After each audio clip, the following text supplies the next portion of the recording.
தென்காசி அருகே பசுவிற்கு வளைகாப்பு நடத்தி விருந்து வைத்த சம்பவம் நெகிழ்ச்சியை ஏற்படுத்தியுள்ளது. தென்காசி மாவட்டம் பூவன்குறிச்சி கிராமத்தை சேர்ந்தவர்கள் கனகராஜ், பாலசரஸ்வதி தம்பதி.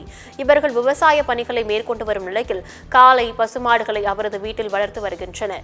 அவர் வளர்த்து வரும் பசுமாடு சினையாக நிலையில் அந்த பசுமாட்டிற்கு விவசாய தம்பதி வளைகாப்பு விழா நடத்தி அனைவரின் கவனத்தையும் ஈர்த்துள்ளனர். கொம்பில் வளையல் அணிவித்து பட்டு உடுத்தி வளைகாப்பிற்கு உறவினர்களை அழைத்து விருந்து வைத்தும் அசத்தினர். இந்த சம்பவம் அப்பகுதியில் நெகிழ்ச்சியை ஏற்படுத்தியுள்ளது.